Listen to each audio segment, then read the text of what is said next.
Good afternoon. I am Malik Aziz, Chief of Police, Prince George's County.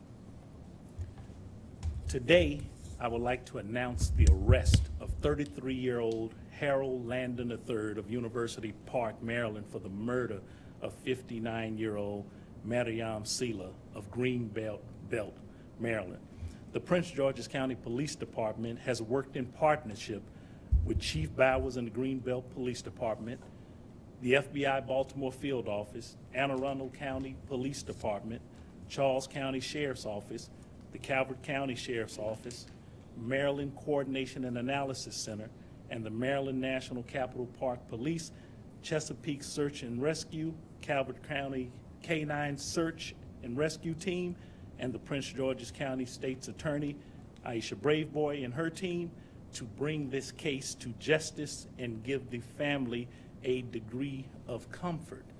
I extend my condolences to Dr. Fatima Touré, who is over to my right, and that we bring a degree of justice to her and her family upon the senseless murder of her sister, and we have full intentions to bring that forth in the coming days, weeks, and months ahead.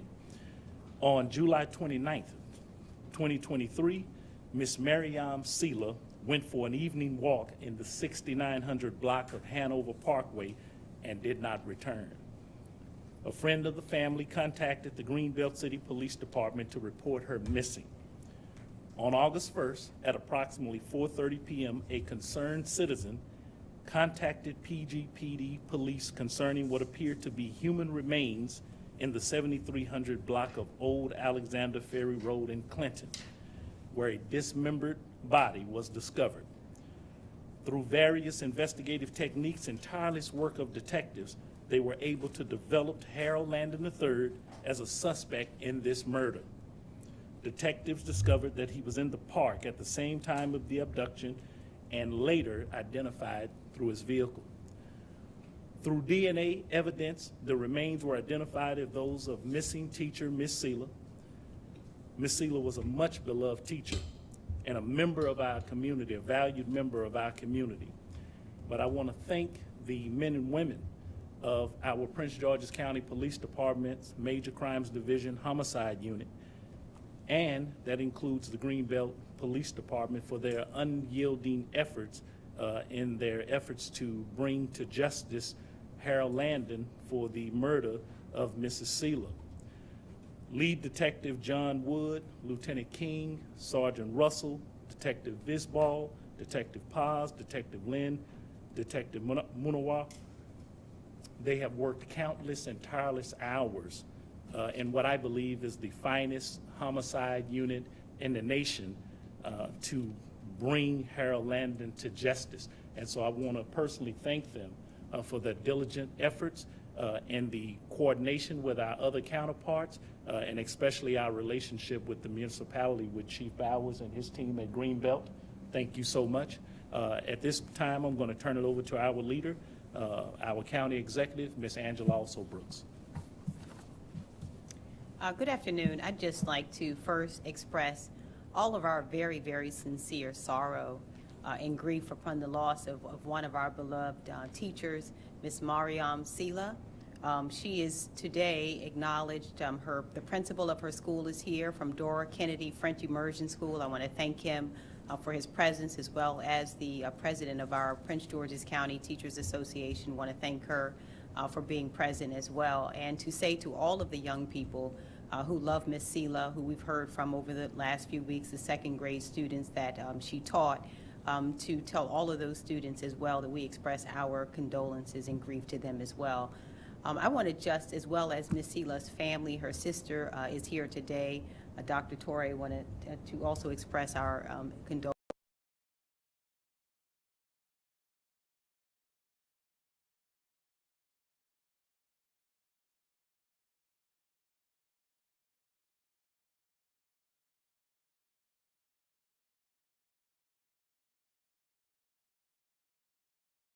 Today to bring a conclusion to this case. as well as Chief Bowers from Greenbelt City. Wanted to thank him for his leadership and hard work as well. These cases are cases that really do strike at the heart of all of us. To have a beloved member of our community taken away from us in this way is just so devastating. We have so much work to do. Our resolve is strengthened, that we will continue to work hard to make sure that every member of our community is safe. And I'd like to also say that we are in a time, especially as we approach this holiday weekend, where we want everyone, this case is still under investigation, and so we will know at the appropriate time how this case came to be. But I know there are so many, especially domestic violence victims, who are suffering at this moment and want to remind them of the resources that we have available to them at the Family Crisis Center, for example. We'll make that information available, and to say to anyone who is aware of circumstances like this to please make sure they reach out to us and make sure that we can get the help that is needed. So again, thank you to Chief Aziz for his leadership, Mr. Stanton, who is here as well. Want to thank our Public Safety Director and others for their hard work in bringing this arrest forward. And I will hand over now to our State's Attorney, Aisha Braveboy, for her comments as well. Thank you. Thank you very much, Madam County Executive, and thank you so much for our partnership and your leadership of this great county. And I also want to thank my partner, Chief Aziz, for your work on this case, as well as my partner, Chief Bowers, who from the very beginning, when Ms. Sela was determined that she was missing, worked tirelessly to track every lead down to find her. I want to thank my principal deputy, Jason Abbott, who worked with Chief Bowers, as well as ASA Jonathan Church, who will be handling this case along with myself. So this is a very sad day, very sad outcome. I know that many individuals in our community prayed for Ms. Sela. I know that our teachers union organized vigils. I know that her school was constantly in prayer, and so I want to thank her principal for being here as well. At this stage of the case, the individual who has been identified as a suspect is being charged. He will be presented to the commissioner for an initial appearance at some point over the next several hours.